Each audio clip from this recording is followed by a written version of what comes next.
And welcome to the Record of Sword Forged Worlds, a unofficial Sword World podcast. I am your one and only gaming monk, better known as Mildra, and with me, I have two of my good brothers here in the temple. We have the Master of the Wanderer's Library and the man least qualified to wield one of the swords of Genesis, good brother Sig. I'm going to change that. It will be mine. Oh, yes. It will be mine. And the man losing arguments with himself, good brother Hydra. Wake up, Middle. It's time to talk destruction and survival. So, last time around, I tried to broadly cover a lot of the themes when it comes to the world of Raxia. And I know I titled it The Swords of Genesis, but I didn't get into the swords themselves a lot in that. Mainly because when it comes to the specific swords, there's a lot of detail left out. A lot of stuff lost to time, and even within the core rulebook, when it comes to the history, there's an in-universe acknowledgement that there are going to be some contradictions with the timeline. And with this episode, as we did with the 1.0 era, the general approach is start broad and then gradually narrow things down. And that kind of thing is what we'll be doing with this episode. Now, I titled it 3 Eras, 4 Catastrophes because, much like the 1.0 era, the 2.0 Sword World is divided into major eras. In 1.0, you had the Age of Gods, the Age of Magic, and then eventually the Age of Swords. You do have something like that, but the context is different here. And I'll be going over an abbreviated timeline to kind of cover things, as well as go over some major events or give some context for certain things. Also, I see Riona in the chat. How are you doing? I see that you decided to open up the melon farm. Just don't get hit with those things. They hurt. I am a graduate of the Piccolo School of Combat.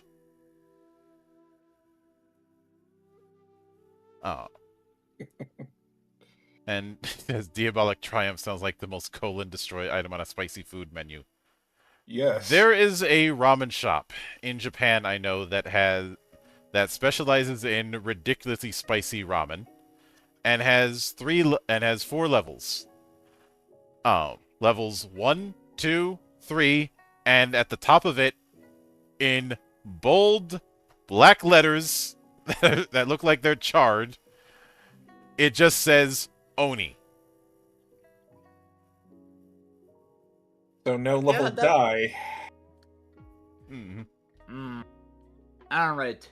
Do let me know what's the name of that ramen shop so I know what to avoid. Mm-hmm.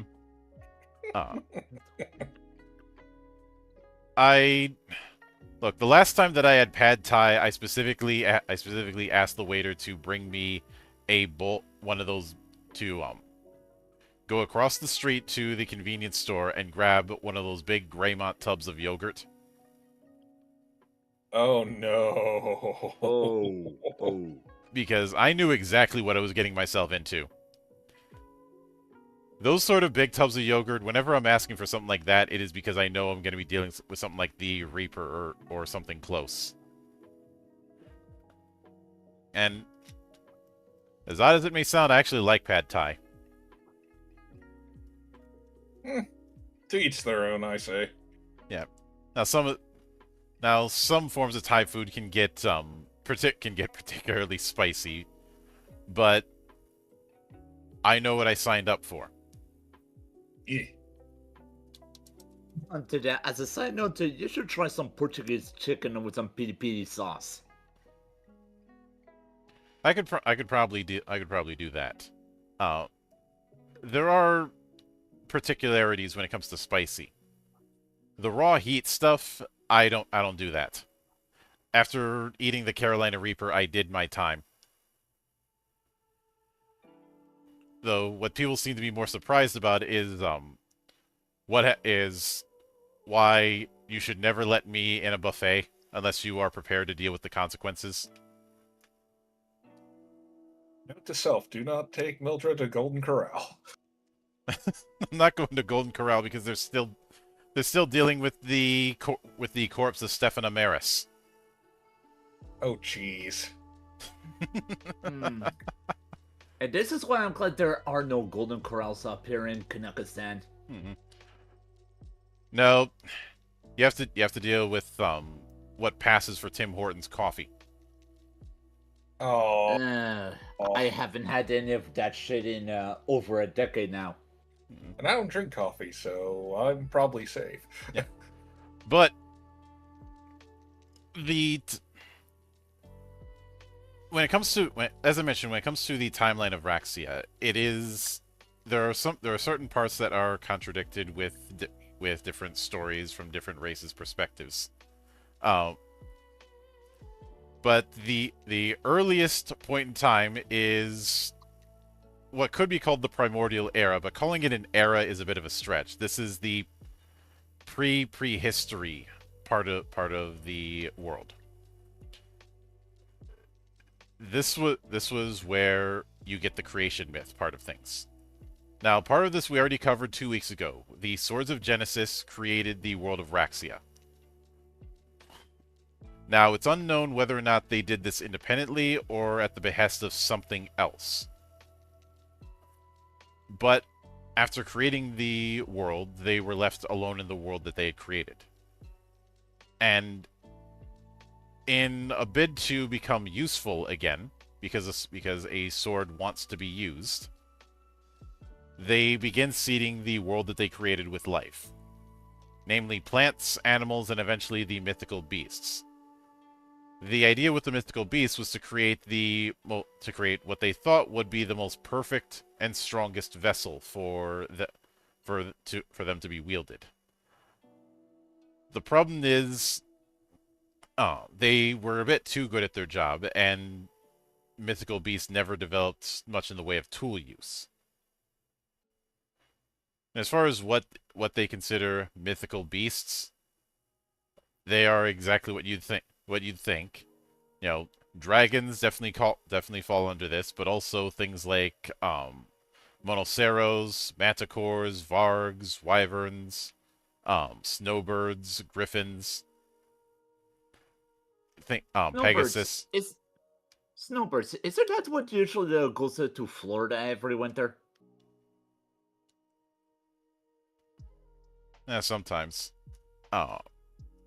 Also things like chimeras, Catablipas, the grinning cat, the great python, and hellhounds.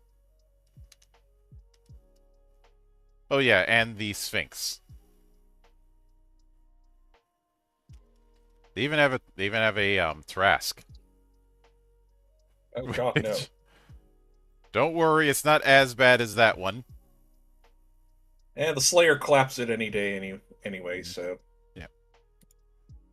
But like I said, none of the forms of life that they'd created up to that point were ones that could actually use them. And in order to create something that had the ideal combination of purpose, will, and desire, they created humans. Yes, instead of elves or the like being the earliest race, no, it's humans.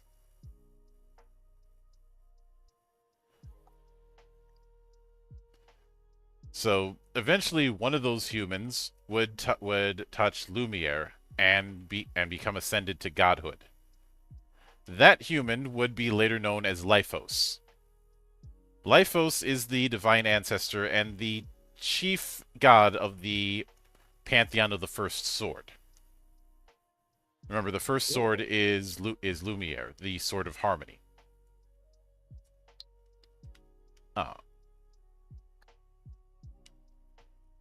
And it would be fair to say Lyphos is kind of in that same position as, say, Zeus is in Greece.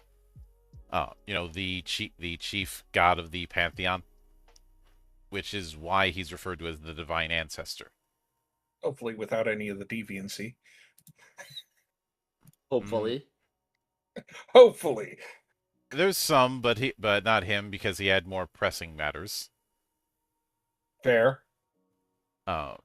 Patron saint of being a French candlestick. But Lyphos would discover that he could share some of that power with others, turning them into gods. He turns his closest friend into the second god, Tidon, the god of the sun.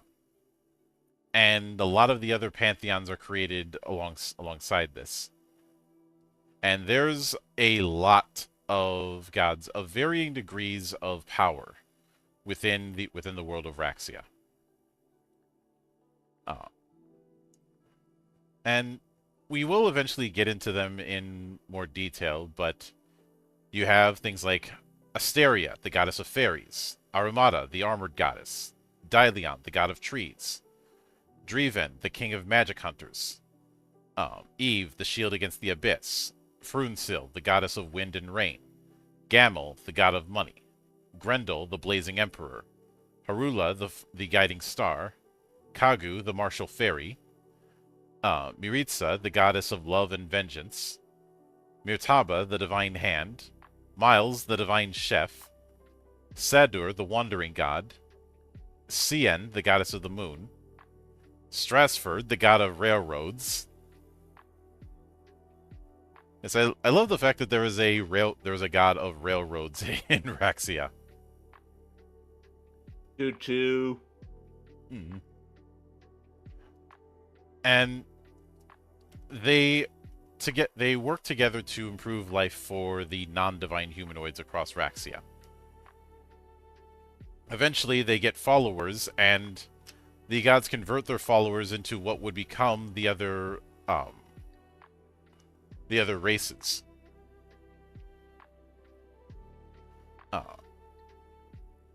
Asteria, the goddess of fairies, converted her human followers into elves.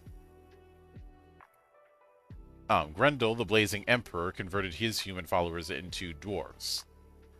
Tidon, the sun god, converted his followers into Solels. Solels are one of the many races that are unique to Raxia. The best way I can describe them is think of himbos and Amazons that are very powerful during the daylight and very weak at night.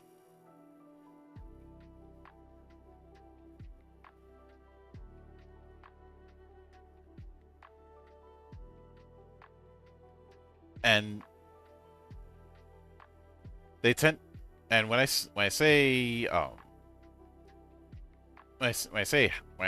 make that comparison, a lot of it is due to the fact that they are very, very very large individuals.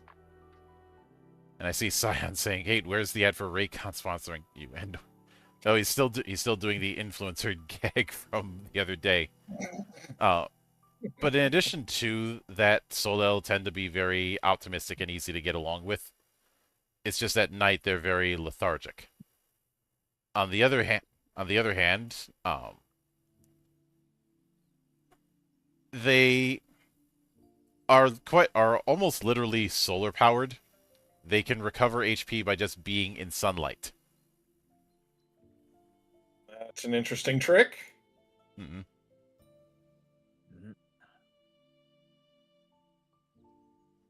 But I mean, it kind of makes sense.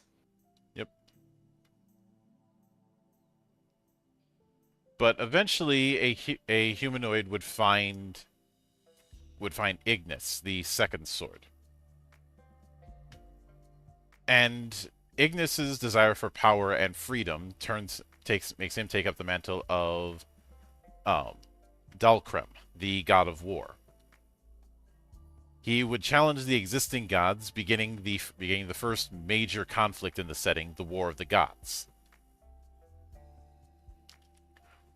Now, supposedly during this era, tablets were created by an unknown god who died in the war, and which is the reason why tablets can't take the priest class. Some tablets believe that they were once gods who were deposed during the god war and cursed to reincarnate, but this claim isn't taken all that serious. There are way too many tablets for that to be a legit claim. But Dalcrim sways a lot of humanoids to his side. He scars some of them with the sword and turns them into barbarous. So this is how you get the numerous barbarous races, which I guess we can go into a few of them. We will go into them in more detail later on.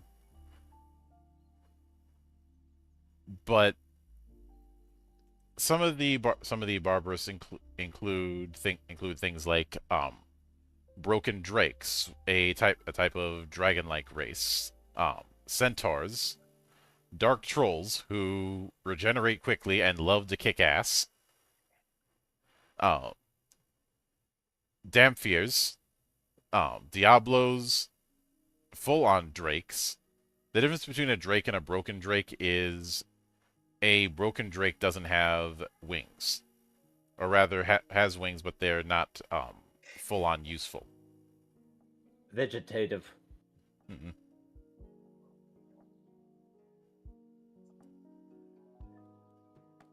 And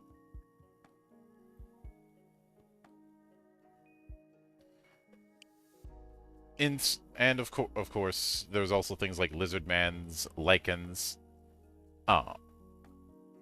lamias, who actually require blood to survive, and scissor scorpions. So take the idea of a centaur, but instead of a horse, it's a scorpion. No. They're also very good at magitech.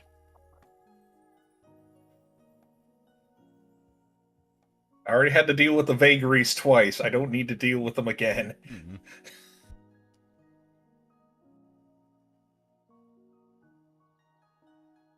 And plenty of others. But this would result in the War of the Gods. And this is not only a War of the Gods, but also the start of the ever persistent tensions between humanoids and barbarous. Which, the best way, I've mentioned this before, but the best parallel I can think of when it comes to the barbarous is the Horde in World of Warcraft, where despite how violent the culture of the Horde is, there is a strange bit of civilization to them, just not as organized, and one that lives and dies on having particular charismatic figures rise up. A very might makes right attitude.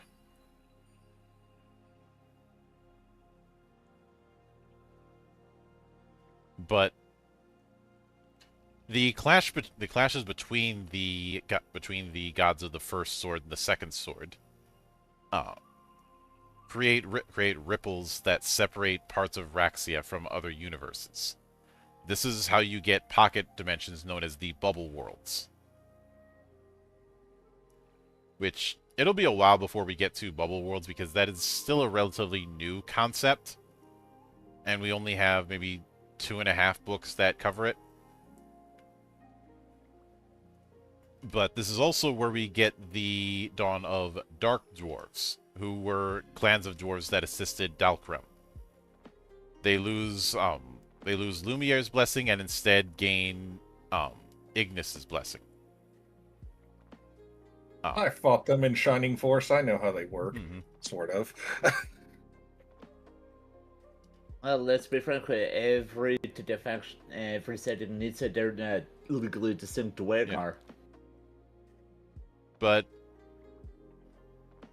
dark dwarves are they tend to look mostly like dwarves, but they tend to have pale skin and white hair because they spent so much time underground.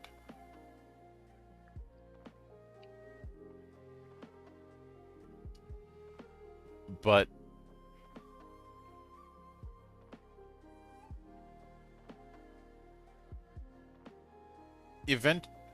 one of the races that ended up switching sides was the Lildraken, which are a kind of dragon folk that get recognized as a humanoid race by Lumiere and given its blessing. And as a case in point, a lot of the humanoid races have a feature called Sword's Grace, and this is to represent the bit of Lumiere's blessing that they have within them. In the case of the Lildraken, theirs is the ability to take limited flight. That's good. They can hover for a bit. Mm-hmm. No, it is full-on flight, but it only lasts a minute.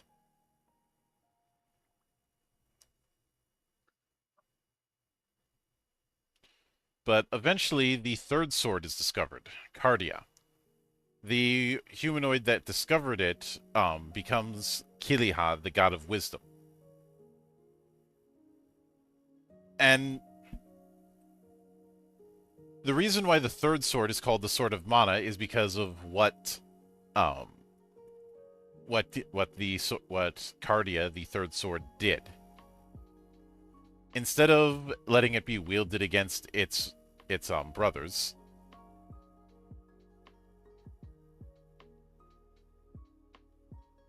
Cardia took a different approach. That of shattering itself. Those shattered pieces would spread out across the world, and for one, it would this would mark the end point of the War of the Gods. But it would also create and suffuse the world with mana,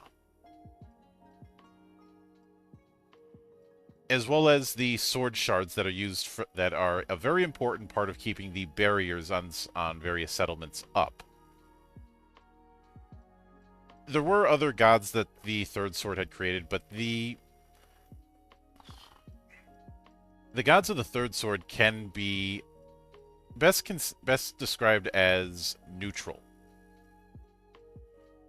They're not all. They are in this middle ground between them, and they're to be fully honest, even now there aren't many available gods of the third sword. I think there's only a handful, I think. Oh. But there are some stories that the shattering of Cardia is also the origin point of the Fluorite race. Now, Fluorites are humanoids with mineral bodies.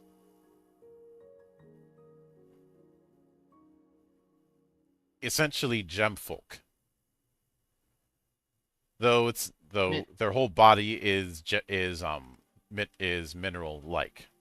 It's not a case of just having a gemstone on the forehead, because fuck you, Steven Universe.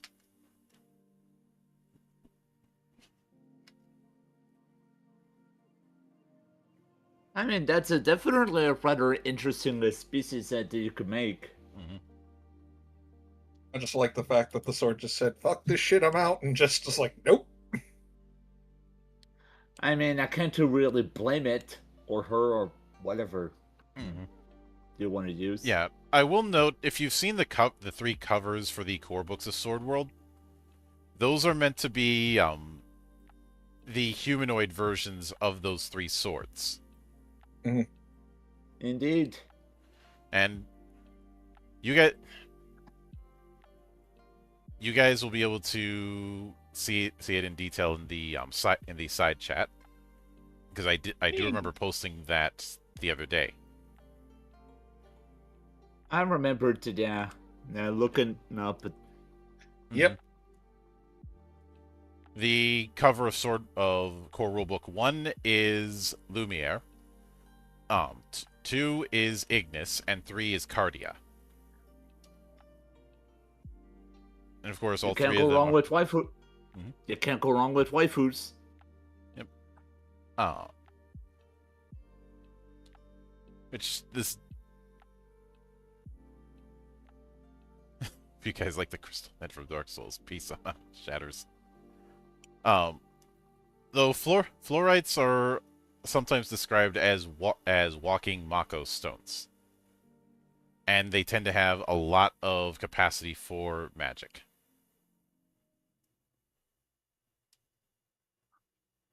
On the other end, since they are made of crystal, they don't float.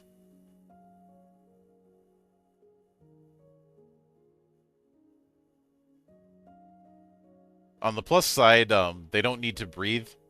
So if you need them to walk at the bottom of the ocean, they could probably do that. But in the far west, on the continent of Razaldon, you also start to see shadows first appear at this time.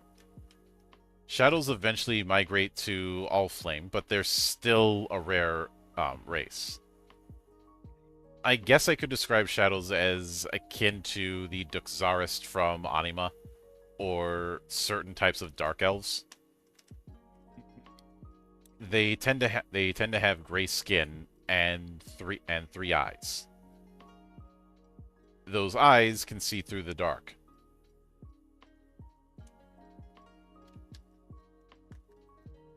Not to have night vision without saying you have night vision.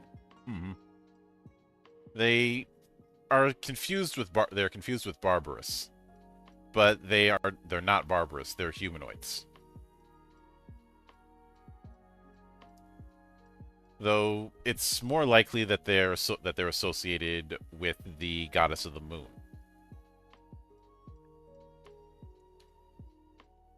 Though as far as at least given the pattern that we saw earlier with several of the gods creating races based on their followers.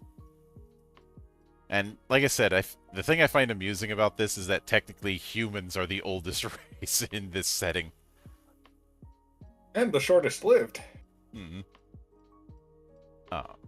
I mean, when you got a template, it's just a matter of tweaking some attributes to, alright, we want this one to live a wee bit longer, and this one will do this. Mm-hmm. But after Cardia shattered, slowly the War of the Gods peters out. Lumiere and Ignis are both lost, and they are not coming back.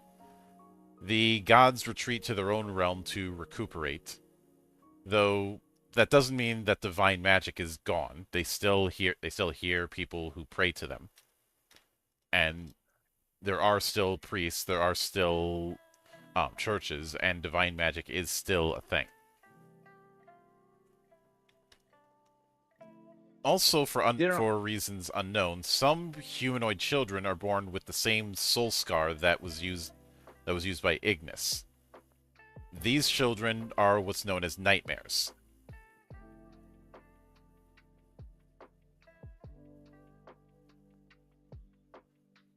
On the other hand, some Barbarous have fewer soul scars than others and are called weaklings. Which, it didn't take long for several weaklings to switch sides and become humanoid races in the process. Can't say that I blame them. But just because the God War ended doesn't mean conflict ended. You have a Dark Millennium where both humanoids and Barbarous are trying to survive against divine weapons known as a Strayed. Think of Astrayed as angels that have lost their way because the gods have left. Oh. Out of the frying pan and into the fire. Yeah. Oh. I did half jokingly say that the Astrayed kind of looked like something that would appear in a Yoko Taro game. Oh, goodness. Yeah. He would do that. And let me see if I can get a visual reference for you guys. Nope, wrong folder. And I think when you see it, you'll see why I made the comparison I did.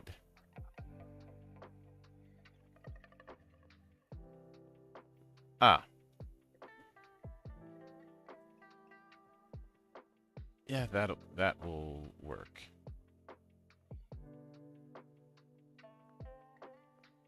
Astrayed are in their own category, known as Divine Beast.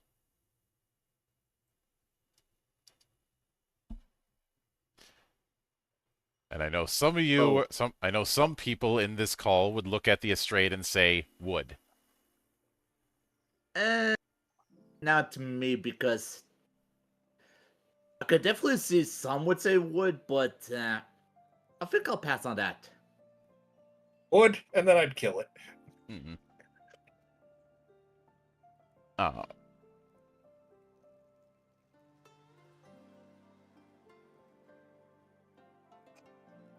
You could.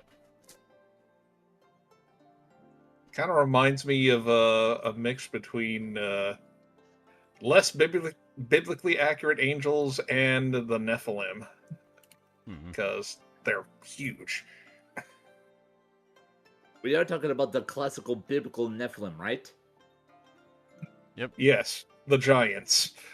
Although, as far as biblically accurate angels, we do have something like that covered. Evangelion? No. I'll kill it. But I don't discriminate when it comes to ass kicking. But the problem was, even for as strong as the strongest humanoid or barbarous could be, fighting a single Astrayed, even a low rank one, was still nightmare fuel. Yeah, I can see it. And then about 9,000 years before present time, we shift from the divine civilization period, known as the Schnell period, to the Durandal period, also known as the ancient magic civilization, which started 9,000 years ago and ended about 3,000 years ago. That just is a long time to be functional. But the reason it's called the Durandal period is because this marked the first appearance of the Wizard King Durandal, a elf who I guess was basically the first Wizard King. The big thing that shifted around this time was the fact that with mana suffused into the world, anybody could potentially perform magic. And Durandal collected magic works through meticulous setup. And by spreading the knowledge, he organized people to hunt down the Astrayed into extinction. The two forms of magic that were the most thoroughly studied at this time and developed into what they are ever since is true speech and spiritualism. Which This is kind of the reincarnation of the two dominant forms of magic in Sword World 1.0. True speech is akin to ancient magic, and spiritualism is akin to spirit magic. That said, it isn't one and the same. Although true speech is probably the closest blaster caster spell list you will find.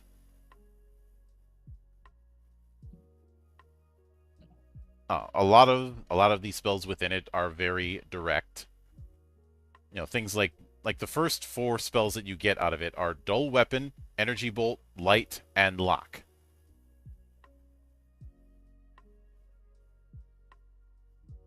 Of course, we had to start off with our portable flashlights. Whereas one of the highest tier spells is, dropping a space rock. Oh, is that what happened to the dinosaurs in our world? Or one of the other ones is Save the World, which you would think is about saving a bit literal, but what it really is it forms a barrier around an area that cannot be influenced from the outside. Oh, kind of like the barrier in Slayers, which didn't disappear until after, I believe it was God was slain.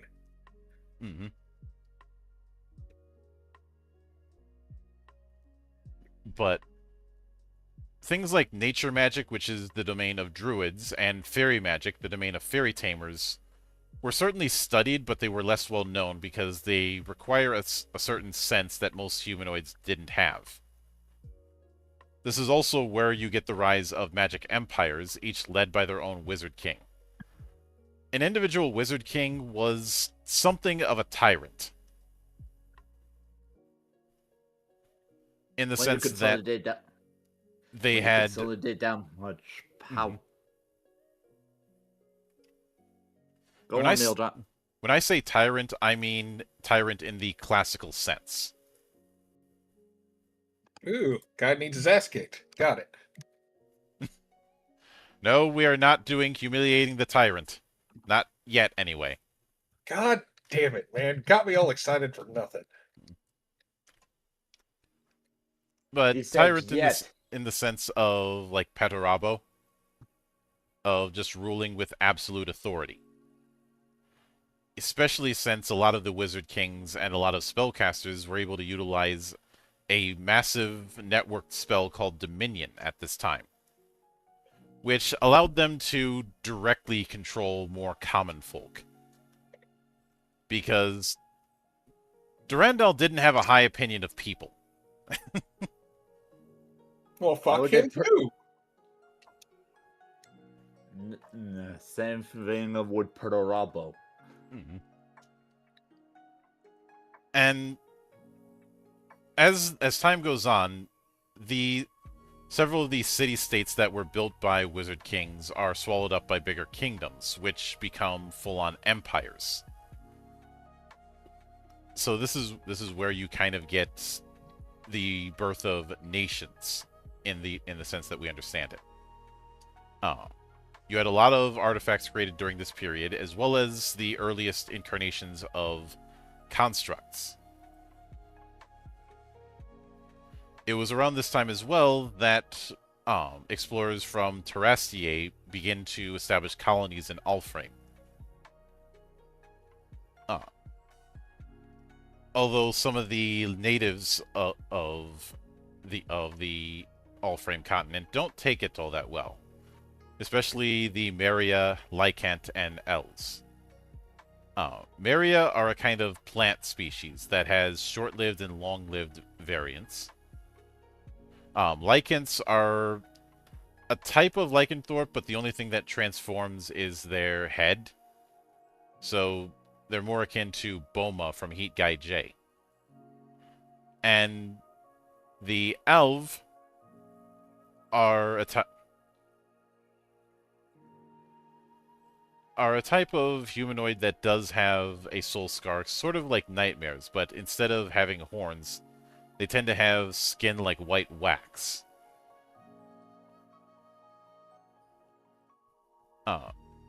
The big thing about them is that they need other people's mana to survive.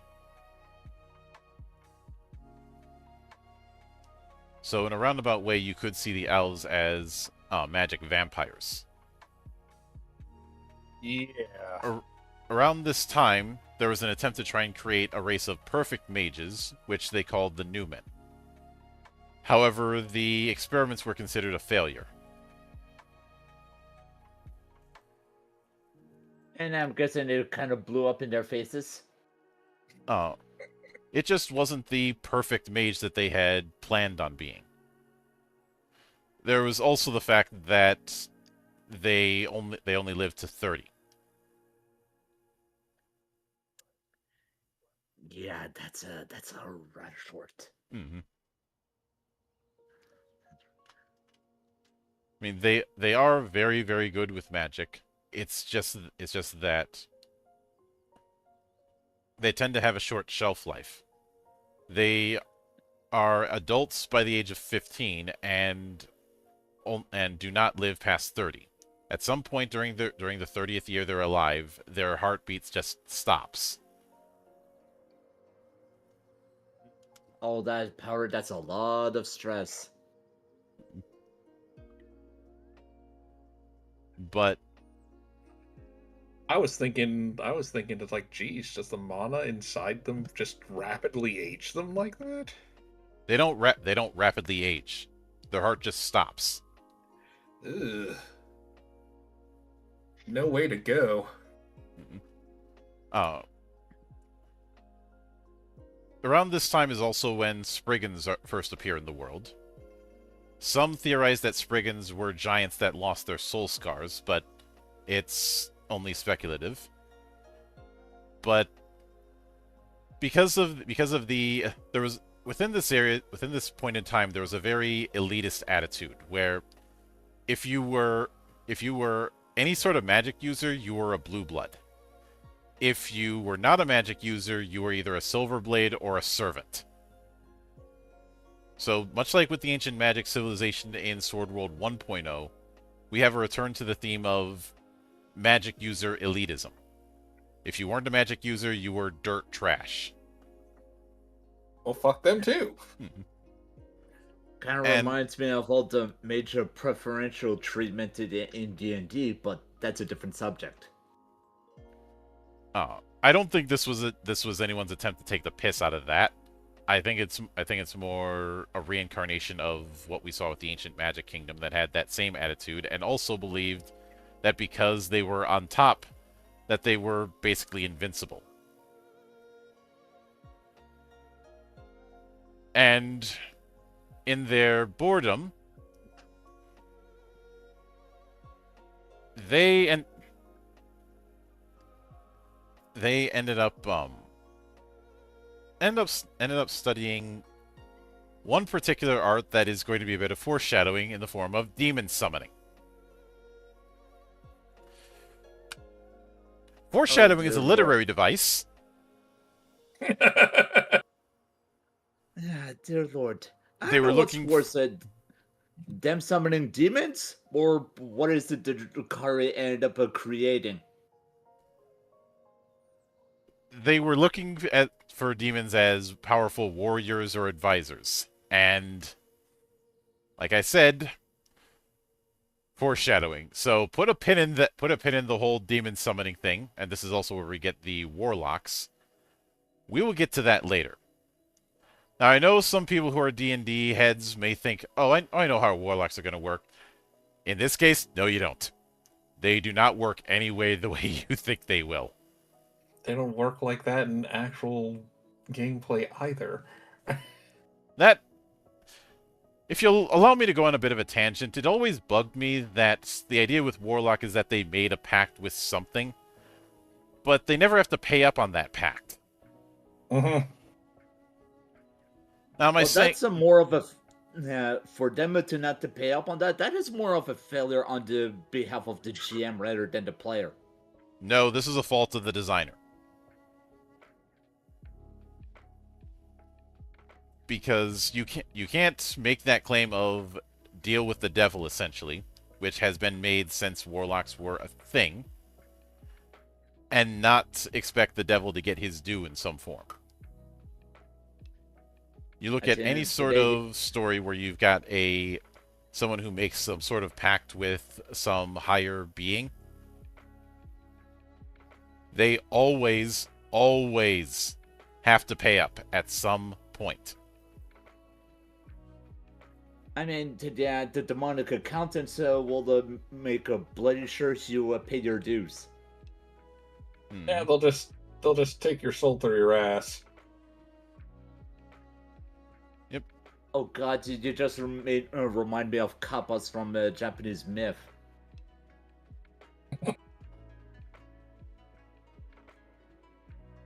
I will cover the yokai RPG at some point again, but not yet. Well, that's gonna be fun. Oh. And I know one might hear that and think, what, we're hunting yokai? No, you're playing that stuff. Go check the interview I did a few months ago. But this is also where we first see grass runners.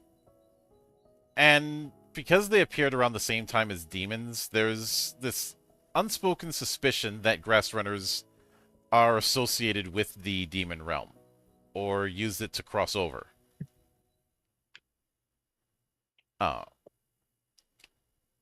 Grass runners are akin to gnomes and the like, and they tend to be confused for children because of how they age. Now they supposedly have a lifespan of about 200 years, but most of the time they don't live that long because curiosity killed the cat. Yep. But they're big. They are very resistant to magic, but that also means they can't use magic at all.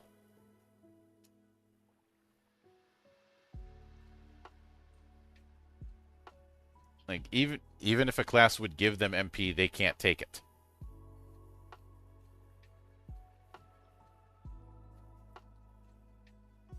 But eventually the research in demons leads to an attempt to try and open a portal to the abyss. Yeah, this goes horribly. I was about to say, yeah, nothing ever bad happens when you try to open a portal to hell. Mm-mm. It's almost as if there's a video game series that's all about you clean up after summoning the powers of hell. But in the I'm pretty sure they're like, nah, it'll be fine. And I'm pretty sure that Magnus the Red thought the exact same thing. Because remember, Magnus did nothing wrong. If by nothing you mean everything, I'd agree with you. Mm-hmm. But he thought that he could control. He thought that he was so good at what he did that he could control chaos.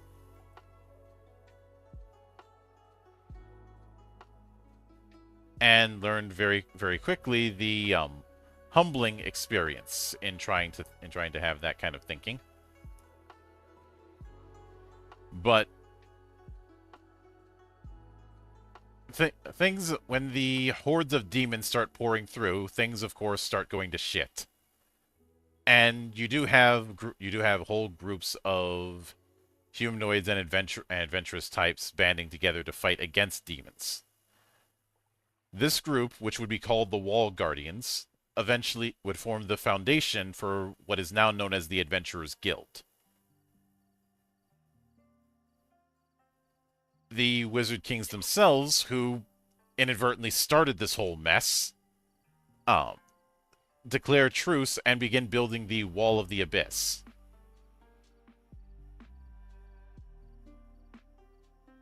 And this wall is what keeps the giant abyss hole in northern Raxia from attempting to reach too far.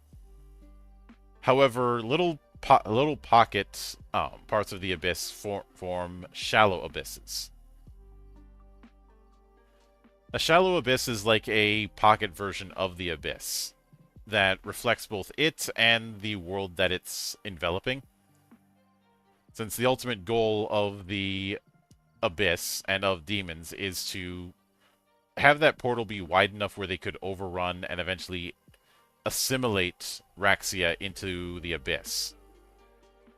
So just like how John Carmack's D&D campaign ended. uh, the thing that keeps that at bay is things like the Wall of the Abyss, as mentioned before. But sometimes a child may be born from someone who's trapped inside a shallow abyss. Those children are abyss-born. And I can think of a certain person in the chat who would know all about that. Yeah.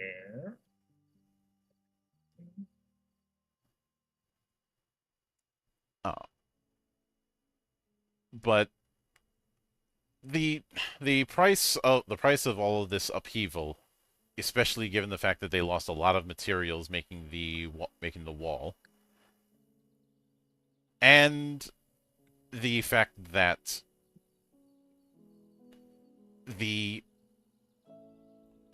that a lot of the magic was taken up in the process, a lot of their materials were taken up in the process, and of course, with everybody more or less knowing that the wizards were responsible the wizard kings were somewhat responsible for demon summoning. They lost a lot of ground on that front as well. The wizard kingdoms ultimately collapse, and thus cause another dark age over the world as the Durandal period ends. However, Vive la révolution.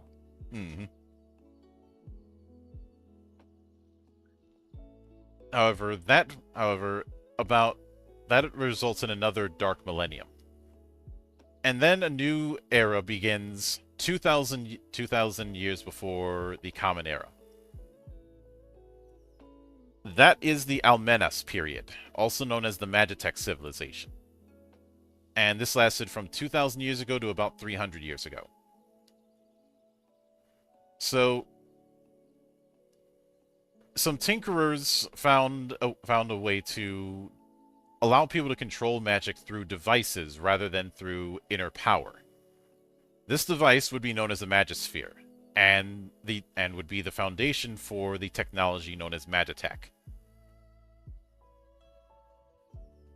This was also around the time that swords of protection start getting made and established in various settlements.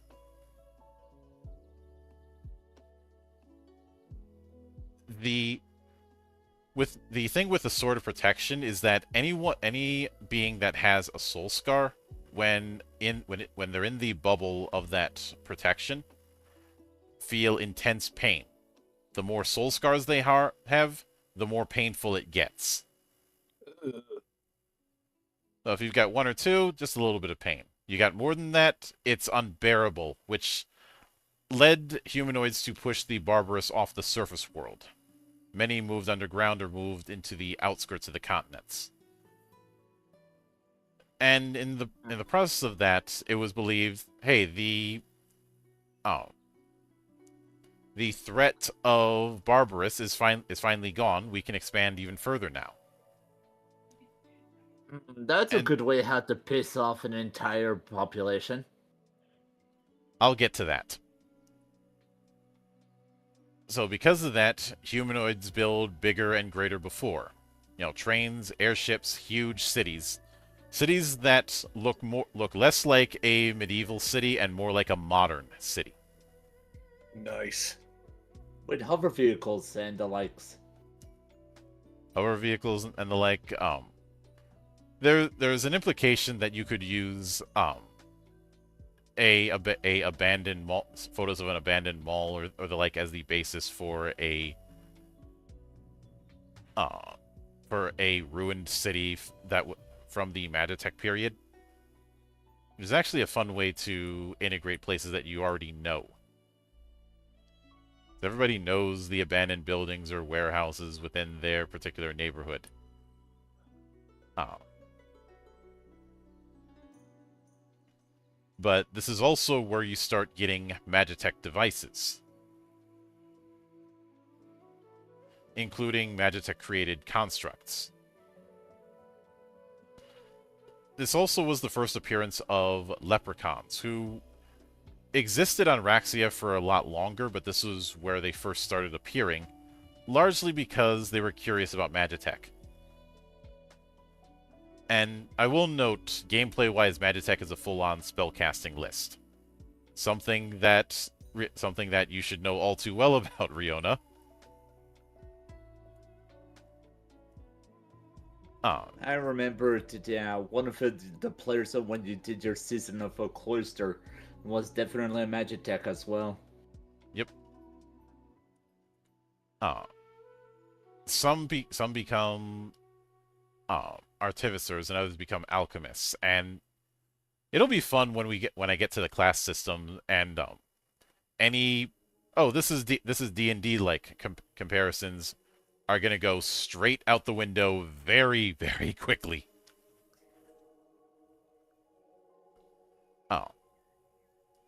But some of the wealthier parts of society within the Almenis period create the Runefolk race.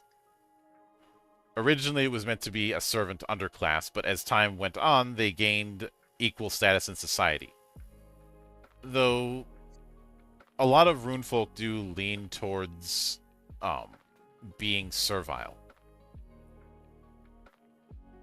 But the thing about Runefolk is that even though they are mechanical beings created by Magitech, they're created by that infusion of magic and technology, which is why you don't really have the question of, am I a real boy when it comes to Runefolk?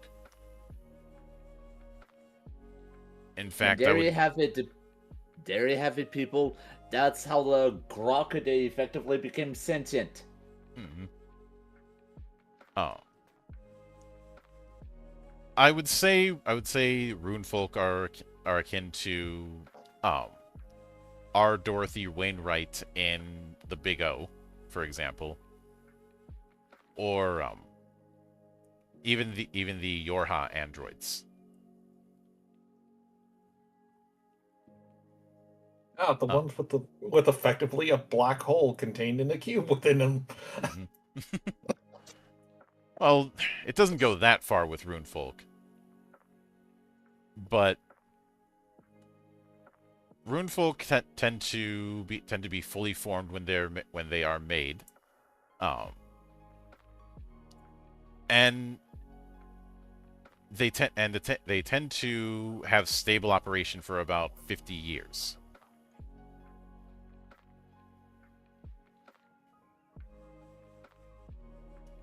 Though it's often said at some time thereafter they will suddenly cease to operate.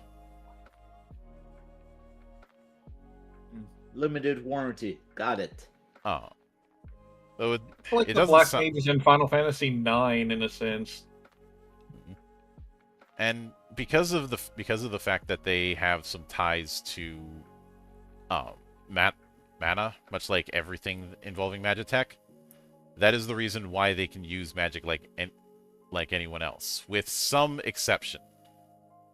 They can't use divine magic, they can't use nature magic, and they can't use fairy magic.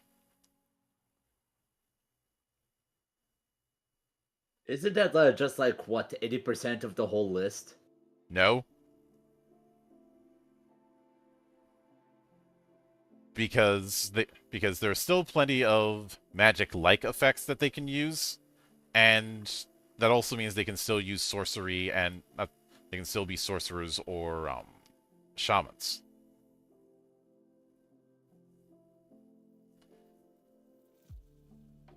I will note that there's an implication that the Runefolk were built upon studying a barbarous attempt at creating artificial life called Vulcans. And Vulcans had one major flaw that was taken advantage of. They can't see fairies.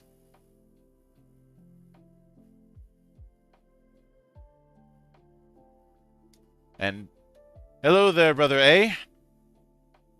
Hello. Sorry about that. A bunch of last minute stuff jumped me all at the same time. No worries. Glad to see you in. We're just going over a bit of history when it comes to Sword World, currently on the Almanis period, also known as the Magitech civilization. Okay. And I will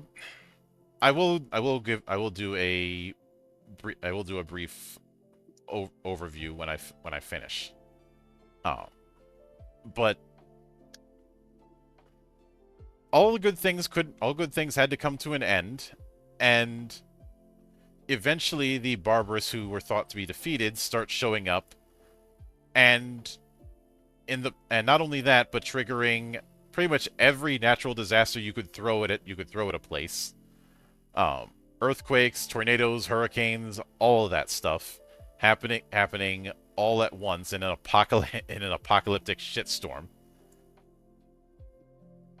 This was, though it is implied that it wasn't a natural occurrence. This is what would be known as the Diabolic Triumph, which happened about 3 years before present time. Not 300 years. And pretty much everybody got their shit rocked. Like within the book,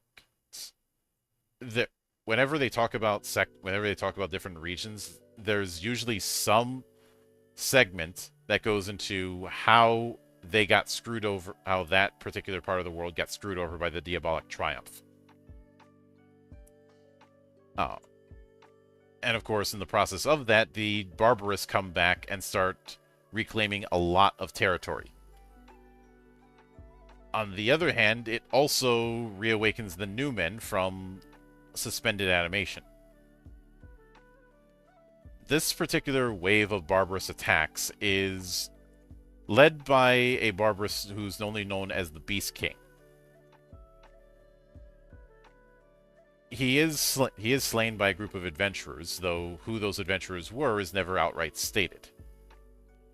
With the Beast King dead, the invasion stalls, and a lot of the groups involved with it descend into infighting. Yeah, that usually happens when your leader's dead. It's like Mangalore's. Yep. Anyone else want to negotiate? Where did you learn to negotiate like that? I wonder. But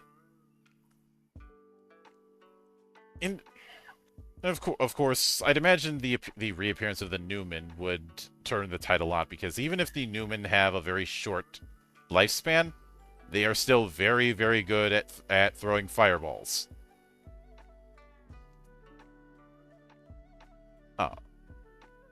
There are rumors that at least one of the adventurers was either wielding Lumiere or the fourth sword of Genesis, Fortuna.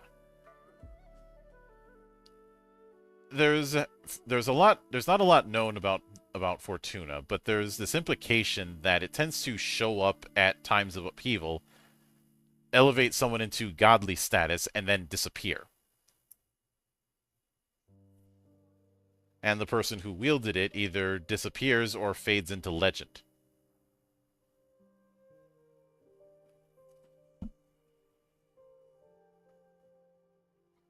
And in the current era, while the Adventurers Guild still has a lot of sway, some Adventurers Guilds have fallen into corruption, leading to vigilantes that create a competing organization called Vagrants. And you can become a Vagrant as your player character, but while it does give several benefits, it also gives several drawbacks if you make that choice. Because Sword World PCs are built with the assumption that they are going to be adventurers. If you take the route of becoming a Vagrant, you're essentially going rogue.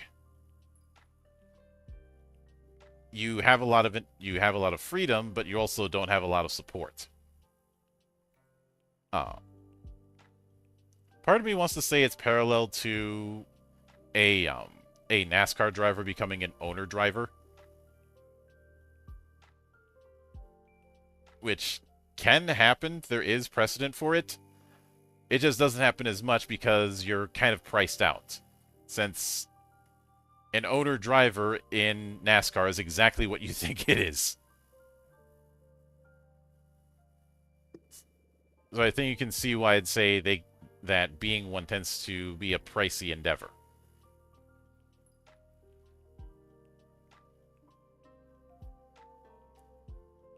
Especially given the beating that cars are gonna take.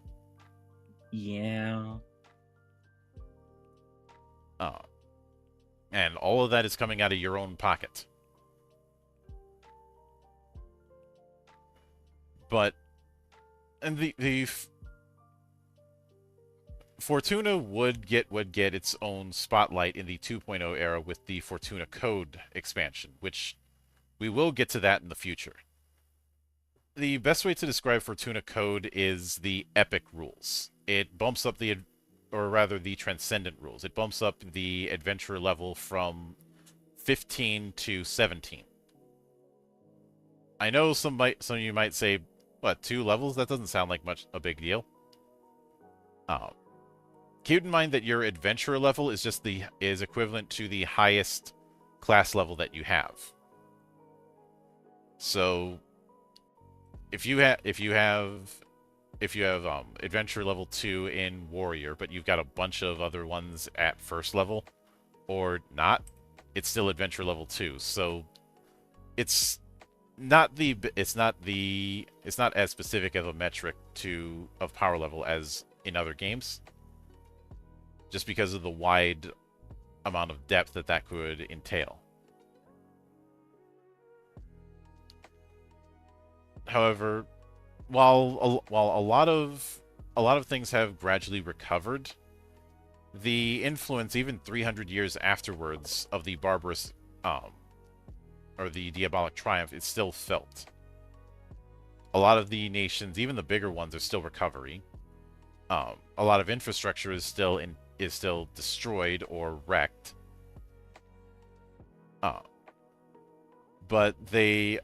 But because of that, seeking out relics of the past is a viable career. Whether it be knowledge of the past, whether it be old spells, old equipment. And that has given a lot of pull to the Adventurers Guild. So basically what I do. Mm-hmm. In addition, Barbarous are still a problem to be dealt with, Borderlands still need to be cleared, and sword shards need to be found and claimed.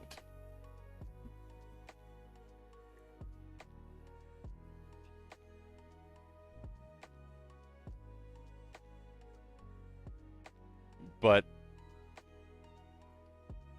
of course, that's where adventurers come in. And this is something I like, that you have a very clear and defined reason for why you're adventuring.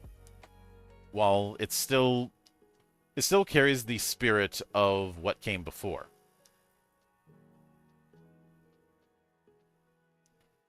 So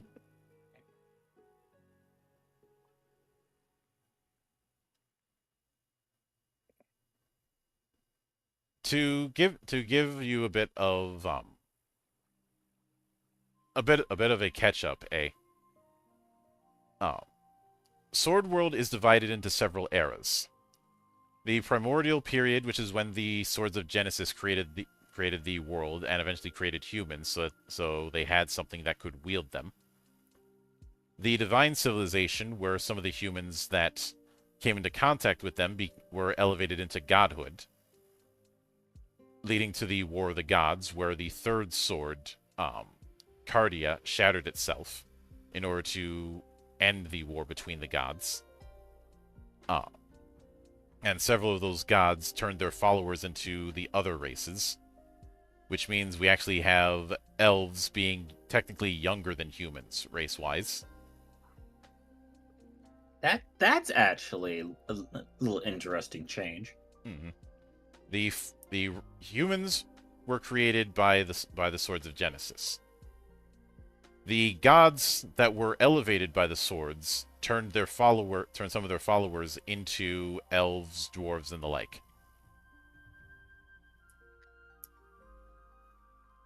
At least with them. With some of the other races, how they came to be is left up in the air.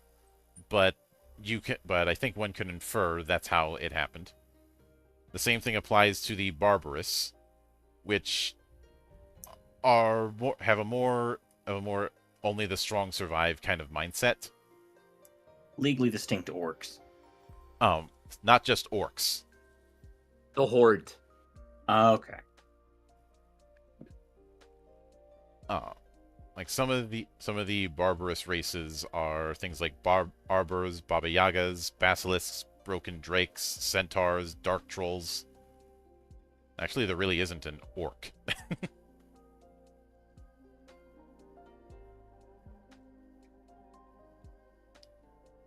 Like the closest to that might be dark trolls, but even that's a stretch.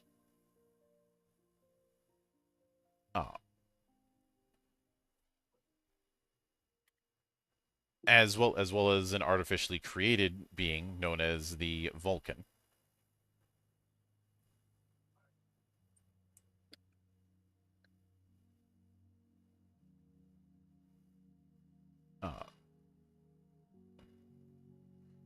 And after that, because with the third sword shattering and its shards fusing the planet, mana gets introduced into the world, and thus mages are formed, which leads to the ancient magic civilization. Though that had a kind of magic elitism where you were a blue blood if you could use magic, and you were dirt or a servant if you couldn't. Eventually, the wizard kings of that era decides to screw around with demon summoning, which goes about as well as you would expect. Come on, nothing ever bad happens when you summon a demon. Oh yeah, I forgot to mention, in the aftermath of the War of the Gods, some of the gods' servants were the Astrade, who ended up being a nightmare for the humans and barbarous to deal with for about 1,000 years.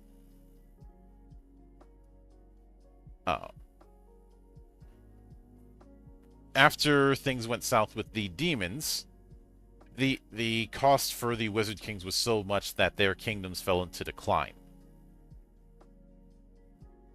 Until eventually the idea of mixing magic with technology would be formed, leading to Magitech and the start of the Magitech civilization. Through Magitech, a lot of the barbarous were driven underground until 300 years before present time, where the Diabolic Triumph happened, which was another apocalyptic event that almost wiped out a lot of the surface races, and led to barbarous taking over vast swaths of territory until the leader of the barbarous, the Beast King, was slain, and everybody else descended into infighting. You know, I'm seeing a pattern with Sword World.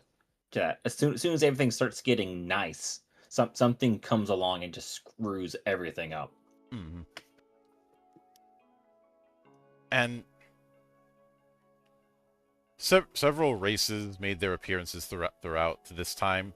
You also had the emigration of people from Raxia to Alflame. But in the current era, you have adventuring very much as a profession, because pretty much everybody will pay top dollar for any sort of ancient artifact or knowledge. All the more reason why adventurers are considered a necessity to go into those places. So if you ever find an iPhone or something, you could probably sell it for a lot of dollars. Yeah, but it's an iPhone, so at about this point, it would be worth less than a paperweight. Mhm.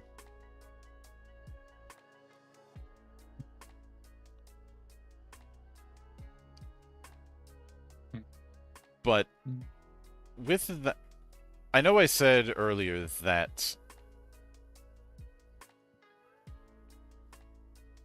that making the comparison with other fantasy settings is not going to be as applicable here, simply because the parallels aren't as obvious. I mean, just the fact that humans predate elves is a dead giveaway, I would say. But there's also the fact that instead of a unified set of magic, there are at least 5 different types of spell casting.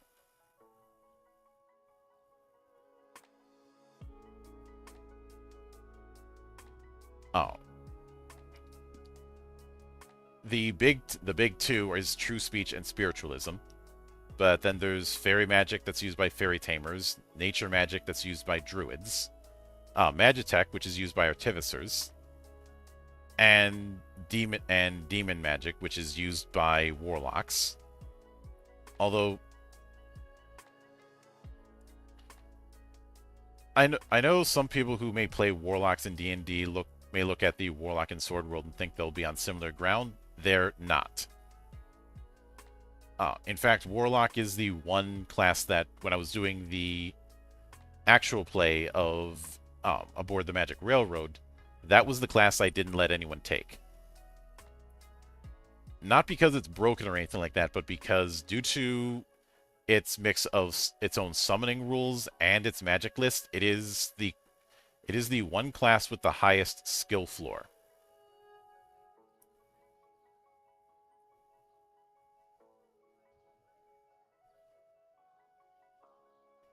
And I know that I had to summarize a bunch of stuff to catch you up, but aside from the pattern you mentioned earlier, what's been your take so far?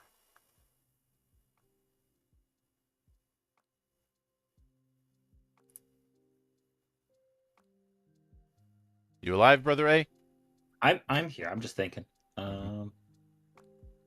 Yeah. Other than that pattern before, it's the fact that they take a lot of what we would see as standard fantasy tropes, and they're like, oh yeah, we're just gonna do our own thing with it. I think one of the things that amuses me with this is that Sword World 2.0 is a post apocalypse. Because you had the first apocalypse with the end of the God War. You had the second one with the demon invasion. And then you had the third one with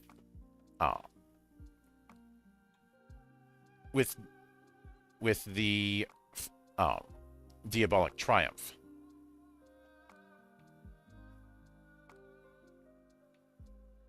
And there's been, and as well as the whole thing with the War of the Gods and creating pocket dimensions known as bubble worlds.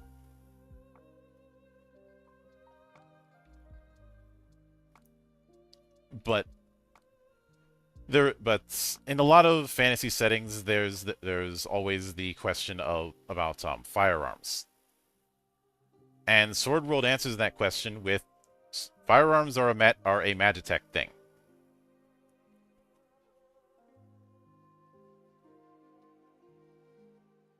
And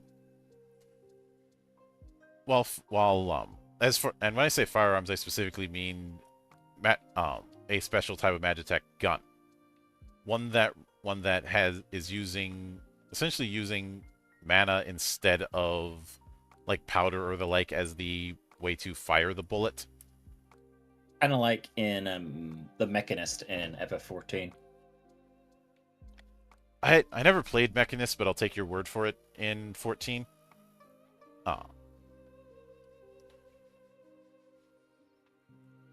But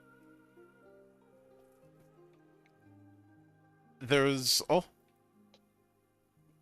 there's also the fact that it's you could do the you all meet at a tavern thing, but Sword World is very much built on the idea that you are members of the Adventurers Guild. And Riona does point out that Magitech does have a bunch of Batman-like gadgets.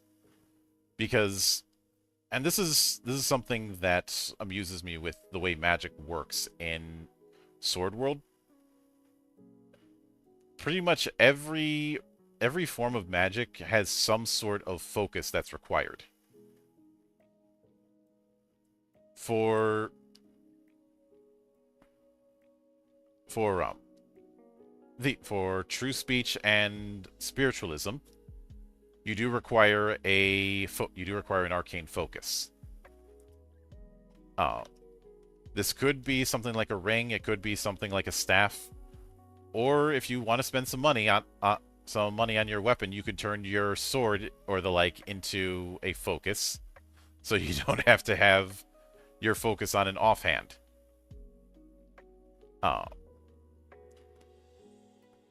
Which is a very common thing to do, especially for people who dip into warrior and sorcerer. If you're a druid using nature magic, you need a staff of the sacred tree. If you're using Magitech, you need a Magisphere in order to make it work. And you might need multiple sizes of them because different ones require either a small, medium, or large Magisphere. And if you're using magic-like things like, say, geomancy, you need a special device for that you have to deploy, which creates a kind of area of effect that you have a bit of control over. So the point is that the question of where magic comes from is thoroughly answered.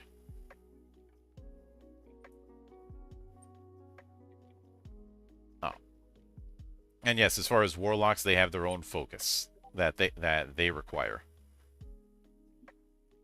as well as a familiar called a gate imp. I think we've all seen settings where they either don't explain or half-ass explain where magic comes from in that world. This isn't one of those cases.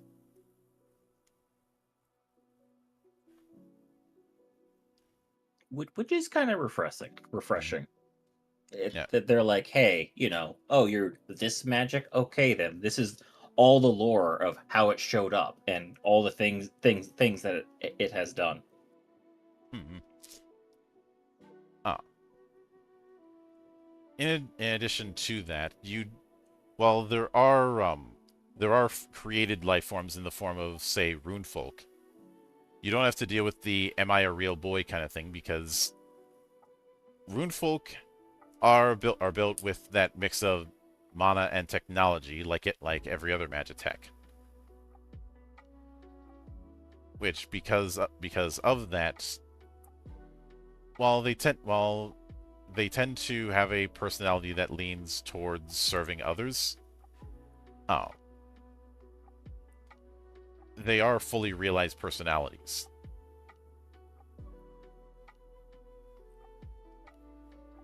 And in something like D&D, the magic that druids can do is everything.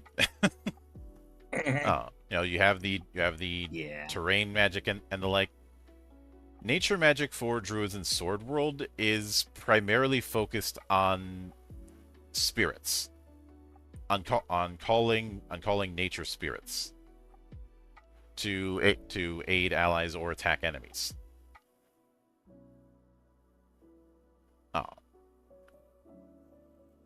And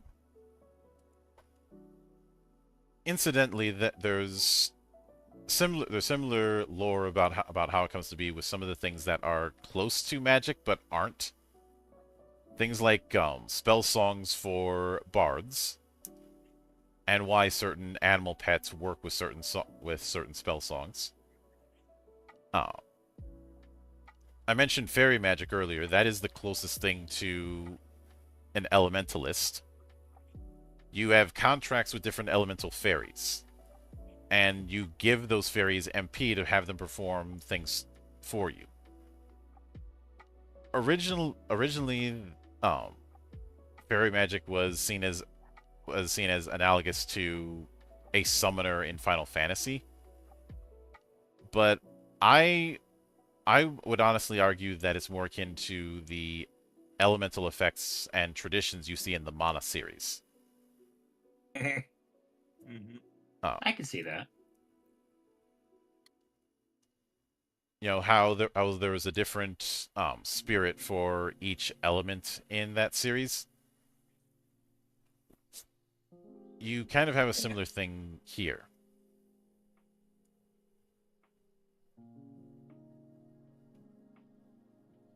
And when it even when it comes to some of the spell like effects, and as far as spell lists, there are a total of 1, 2, 4, 5, 6, 7, 8, 9, 10 different spell lists in Sword World as of this recording. Good lord. I mean, you know, they could use a couple more. We ain't lacking in options at the very least. And it's not like it's a case where you have whole books of nothing but spells. Although there are certain books that are spell focused. Because each level that you would get spells, you're not going to get more than 5. Some you might only get 2.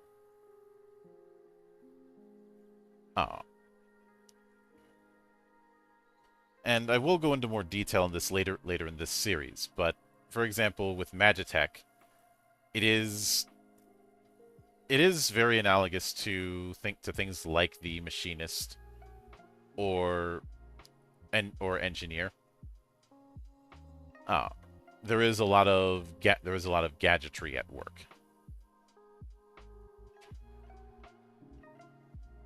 And they also leaned very heavily into the magic gunner archetype.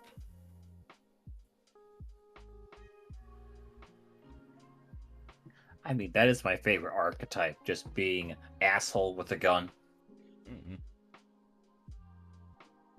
Though you don't need to have a firearm in order to be decent with Magitech. And there have been some people who have homebrewed gun blades so that people could use melee combat while still taking advantage of Magitech. That's one of those things where I kind of just presumed it was in the game already. To my recollection, no. That was something that was homebrewed by people. There's been, I think, 3 different attempts.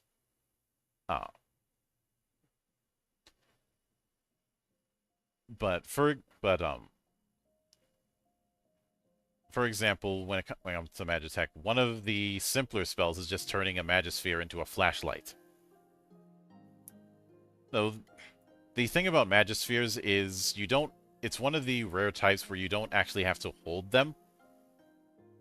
You just have, because they will be floating around you, almost like a mag in Phantasy Star Online or a ghost in Destiny. Okay.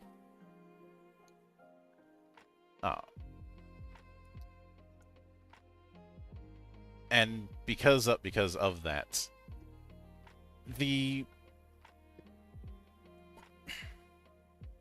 Magitech that you have access to is largely going to be determined by what of the 3 sizes of Magispheres you have. Each one requires a different size. Some of them require exploding them, because one of the spells you can do is turn a Magisphere into a grenade. Nice.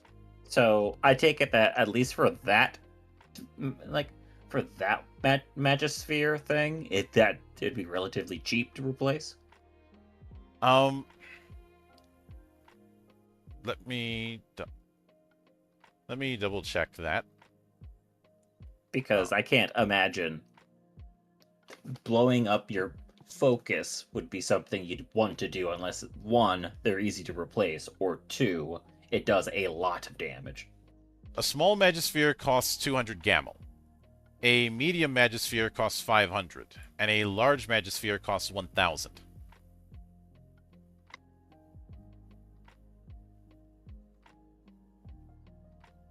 Okay.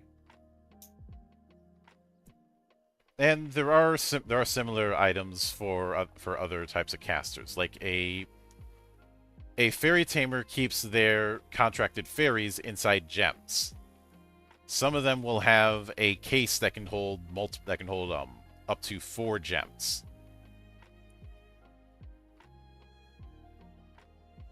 Or they'll have certain jewelry that can hold up to 6 gems, and that jewelry doesn't come cheap. Well, the jewels are easy to get, but the jewelry that is built for fairy tamers, a little more so. A standard gem only costs 50 Gamel. When it comes to divine magic, yes, you do need a holy symbol. Though I do love that one of the things you can use with divine magic is a portable shrine that you can carry on your back.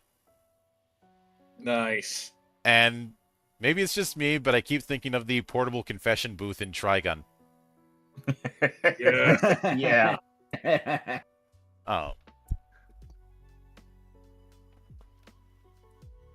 And there's also the possibility of golems and undead for spiritualists. You do need the proper materials in order to do it, and they come in 2 forms. The standard form, like say magical bones for undead. But if you have the enchanted version of them, especially when it comes to golems, it does the same thing of creating a golem. It's just you don't consume the material when you do it with the more enchanted versions. And of course, for the 2 main spellcasters, you do True Speech and Spiritualists, you do need a magical implement.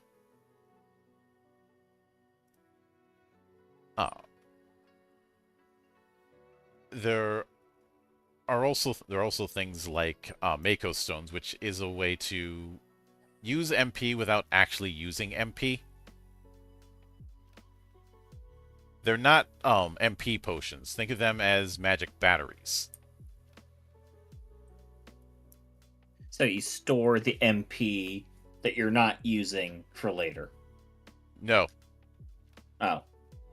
Think of them as disposable types of batteries. Oh, okay. Kind of like a magical gift card. Mm-hmm.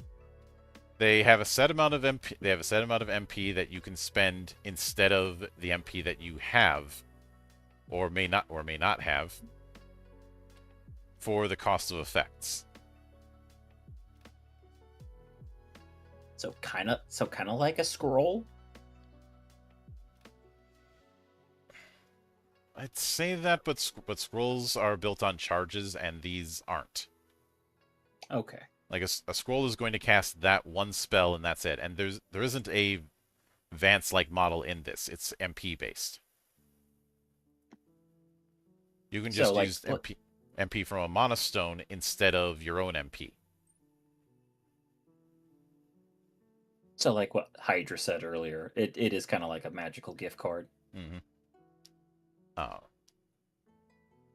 They can be a bit pricey because the cost of them depends on how many points are in it.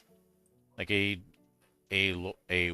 lowest tier Mana Stone, or Mako Stone, I should say, costs 100 Gamel per point and caps at 5. The highest version of it is the 16 to 20 versions, which cost 400 Gamel per point. Good lord. That's expensive. Mm-hmm.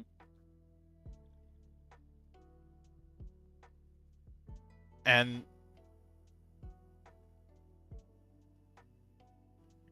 I will note that what I was thinking of earlier for geomancers is a geograph, which they have to deploy, which allows them to collect ki that they can use to influence the local area. There's also folks like the statue of like the insignia of a jockey, which is used for the rider class.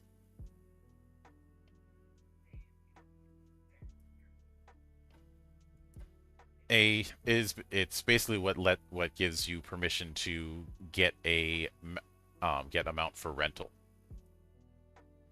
Of course, if that mount ends up getting killed while you've got it rented, that's a black mark on you, and too many of those, and you're on the black list.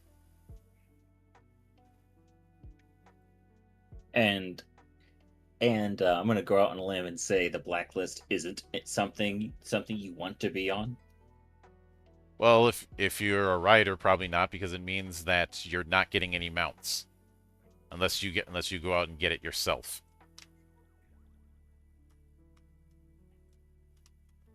Imagine if you tried to rent a car at Enterprise and they said, "No, you can't. No, we can't allow you to do that." I don't have to imagine that. Or those places that you agreed you wouldn't drive in parts of, say, Maui. Yeah. And if you wreck your rental car in those places, you've got to pay for it because you agreed to the contract.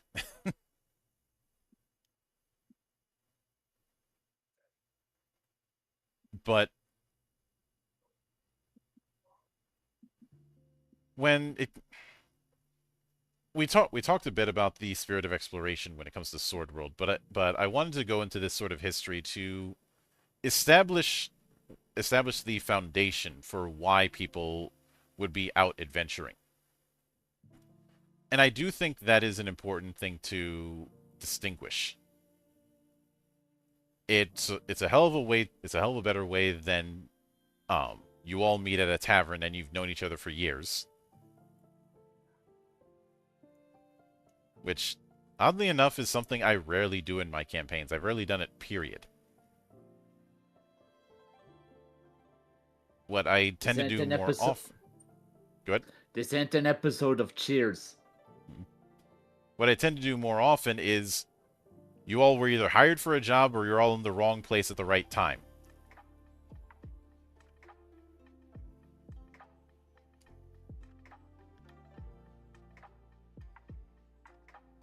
i.e. you don't know each other.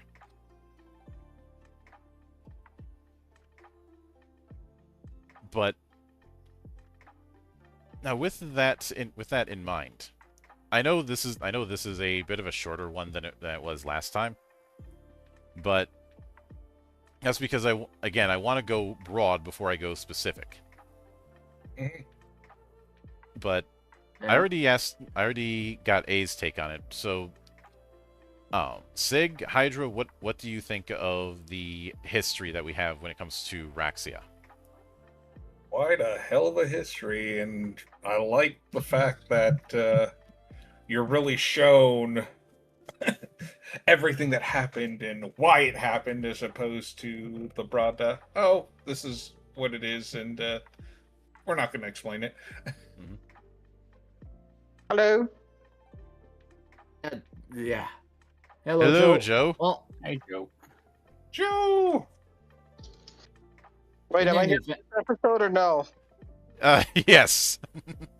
Okay. I'm like, wait, I have an episode, don't I? Right? Right? What time do we start again? 2 hours ago. Hello, everyone. Joe, fortune teller, at your service. Don't feel bad. I showed up late too. Well, I mean, I just finished work, so. Mm-hmm. So, but with that said, I think that's as good a spot as any to want to wind things down as well as go into what's going to be happening in the coming days. I probably will be back here later tonight to discuss 5 years of Legend Edition. Uh, Going into the origin stories, some of the common misconceptions, and the future. Obviously, next week will be the last episode for now of Fated Continuum, and subsequent Sundays after next week will be um, Record of Swordforged Worlds, but on a weekly basis instead of bi-weekly. Uh-huh. As Fated Continuum will move into the realm of when I feel like doing it. That's fair. Now, in addition to that, I will be covering Fate Forged on the Valley of the Judged with Good Brother Flame Scion. There's going to be a lot we're skipping because there is a lot of familiar 5e DNA in it. But I mainly wanted to showcase its presentation and the fact that it's actually trying to have a default setting. On Tuesday, I'll be interviewing Sam D on his game Band-Aids and Bullet Holes. On Wednesday, I'll be interviewing Hoodwink Games on the Starset module that they're running. Of course, Thursday and Friday is the return of the Valley of the Judged. I believe Thursday is the triple feature, and Friday is the start of Vileborn. And of course, is it a science fiction triple feature?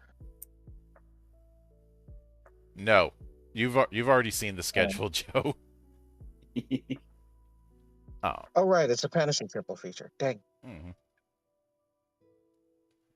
And of course, there will be a few other surprises along the way.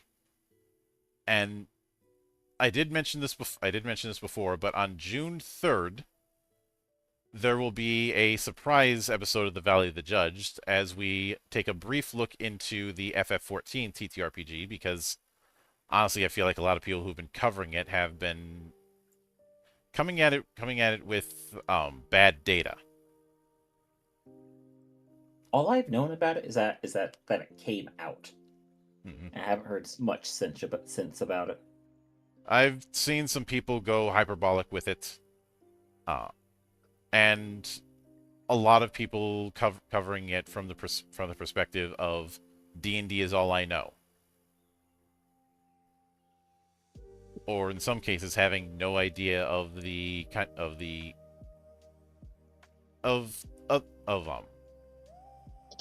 context outside their window as somebody who's a longtime player, which is why I got the idea of doing that as a panel discussion with people who have more of a FF14 background than a tabletop background, as well as people who have a mix of both. Hi. Mm-hmm. So that's something to look forward to, and I'm not going to be doing it as a full season, simply because I feel like that'd miss the point. I will also once again be taking the piss out of the feels like a video game argument when it comes to certain TTRPGs. By all means, they definitely deserve to get roasted. Mm-hmm. Because every time I see that argument, I get annoyed. Mostly because of how reductionist it feels. I mean, why can't it be the other way around? A video game feels like a TTRPG. People complain about that too, you know.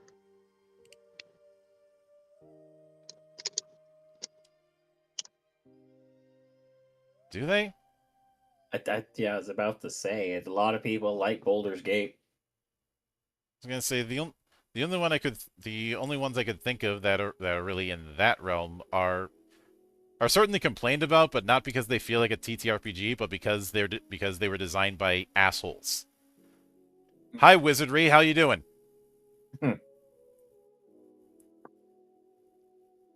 You know, you're not wrong. But You're just technically correct, which is the best kind of correct you can be. Indeed.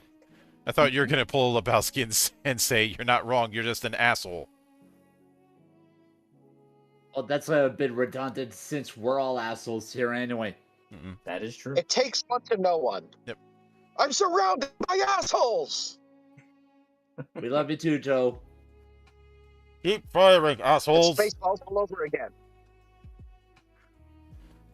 But, hey, it could be worse. It could be Blood 2 again. Fair. Blood 2, even bloodier than ever. Ew, gross. Don't bring that up in my presence. Oh. But like I said, we got some fun stuff planned, and I originally I had set up the dates for when I was doing this because I wanted to have this coincide with the launch of the Kickstarter, not Kickstarter, but backer kit for the official translation. And then the rug got pulled out from under me because they decided to delay it. And yeah, I was talking about that yesterday with a friend that was really looking forward to it. And a new date has not been announced. Now, does that mean it was supposed to go on my birthday? Does that mean I'm going to stop anytime soon? Oh, hell no.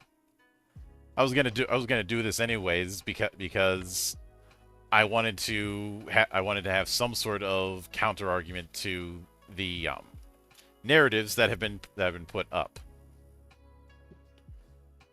Plus, it is a bit amusing when I've talked with some parts of tabletop Twitter in Japan, and they're surprised that people from outside Japan know about Sword World. But that was always going to happen. Especially given recent events, because remember, fuck the WotC. Yes. Indeed. But there will be a lot more to come this week, as there always is on the open bar of the internet. But until then, on behalf of the good brothers present and not present, my name is Mildra. I am your gaming monk. May your adventures be grand and your treasures myriad.